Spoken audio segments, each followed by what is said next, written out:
Welcome, everyone. Today we're diving into the wild world of self-driving cars, exploring everything from how they work to the challenges they face. Absolutely, it's such a fascinating topic.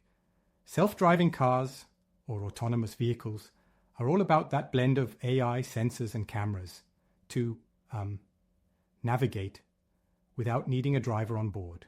Right, and what's really cool is the concept of levels of autonomy. You've got level 0, where there's no assistance, all the way up to level 5, where the car is, completely autonomous.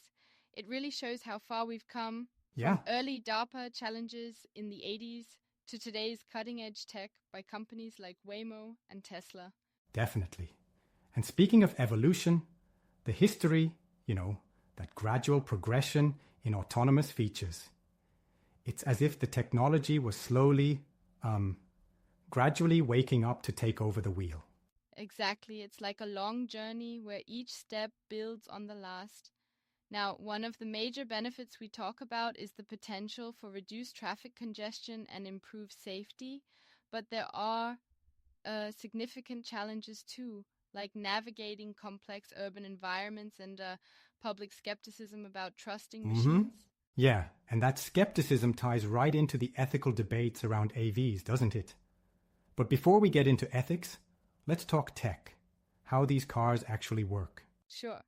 At the heart of it, self-driving cars rely on a few key components. Sensors like cameras, radars, LiDAR, and even ultrasonic sensors play a critical role. They capture data about the car's environment so that the AI can interpret what's happening around it. Right, so the sensors effectively tell the car what's around it, like obstacle positions, road signs, and other vehicles.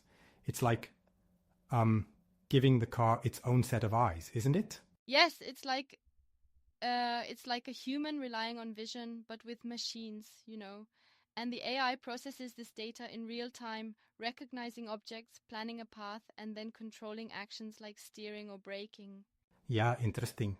And one fascinating part is sensor fusion. By combining data from multiple sensors, the car can form a more complete picture of its surroundings, compensating for the weaknesses of any one sensor. Exactly. For example, cameras are great for detail but falter in low light, whereas LiDAR gives you a 3D map but costs a pretty penny. So using them together makes the system much more robust. That definitely makes sense. But here's a thought. What about adverse weather issues like heavy rain or fog? Doesn't that still present a huge hurdle? Yes, absolutely.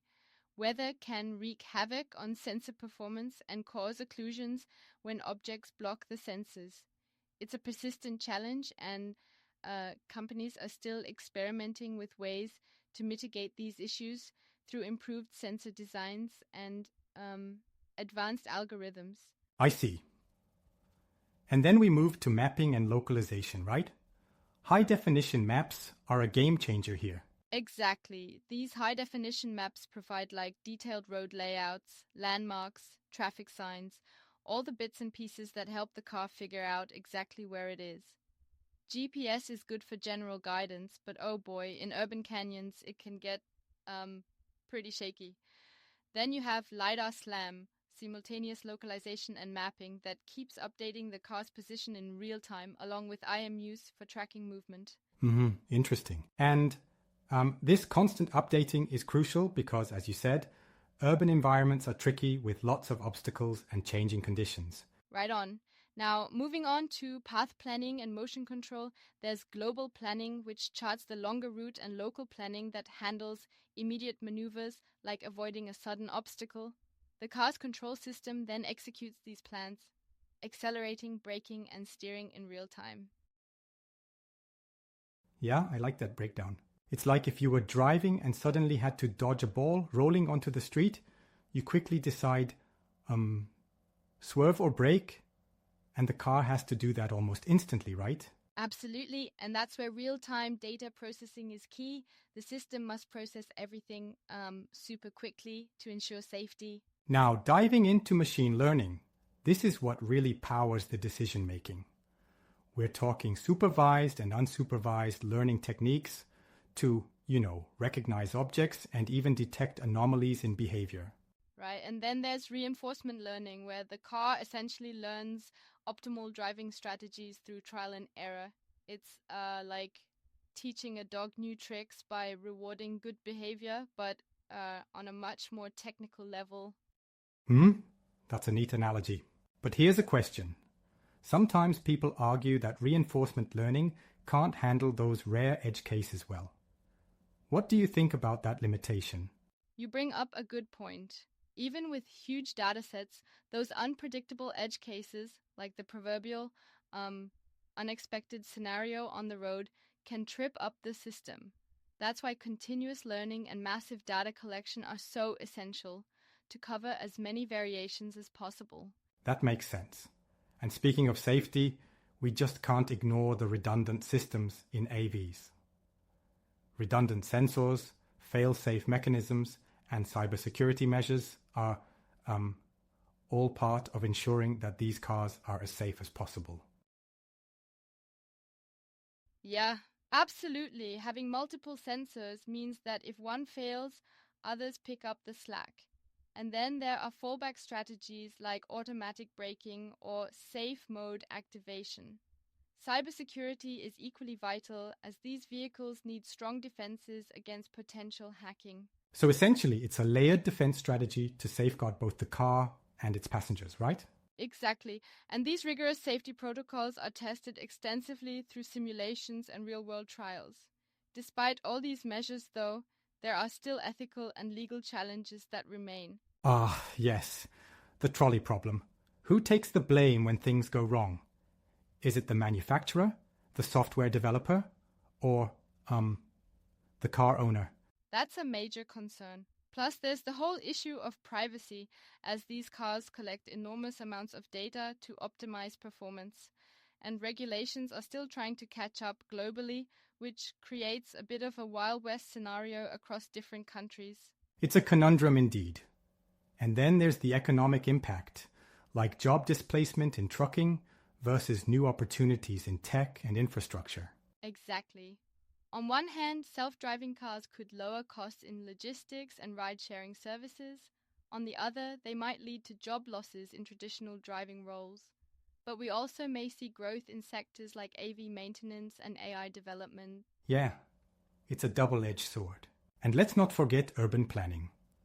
With less need for personal car ownership, cities might be redesigned to become more pedestrian-friendly, focusing on public transportation. For sure, which could have significant benefits for the environment too. Improved fuel efficiency, lower emissions, you name it. It's incredible how integrated these systems are.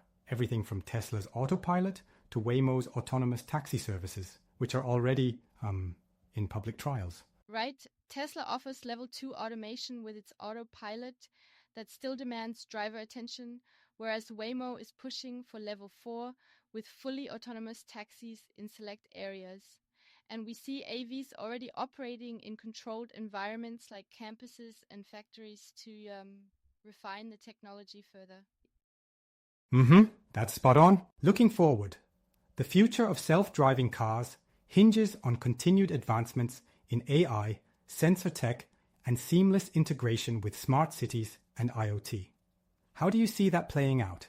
I think it's like a revolution in transportation. As these technologies come together, we could see massive leaps in efficient freight and public transportation. Plus, the environmental impact could be transformative if we get the sustainability angle right. But there are also challenges. Perception failures in complex conditions, steep development costs, and, importantly, building public trust in these systems. Exactly, and that public trust is everything. People need solid proof through extended real-world testing and rigorous simulations that these cars can handle all kinds of scenarios safely. Right. And on consumer adoption, affordability and insurance models are going to be huge factors. If AVs become too pricey or the insurance world doesn't catch up, it could really slow things down. Yeah, true. There's a balancing act between ensuring advanced tech is accessible, managing costs, and having the right regulations in place. It's a collaborative effort across government, industry, and society. And finally, the ethical considerations remain critical, ensuring fairness, transparency in decision-making, and accountability when things go wrong. Absolutely, is about maintaining that balance between human oversight and automated systems while handling the moral responsibilities. Ultimately, the road ahead will be as much about ethics and law as it is about technology. Exactly. So, in conclusion, self-driving cars symbolize a major leap forward in technology, yet they carry substantial, intricate challenges that need tackling head-on. Yep, it's an exciting time in transportation. The advancements are promising, but we must be cautious and collaborative to ensure a seamless and safe driverless future. Thanks for the engaging chat. This truly highlights both the potential and the hurdles of our driverless road ahead. Absolutely. Thank you for the insights, and here's to watching how this fascinating technology evolves in the years to come.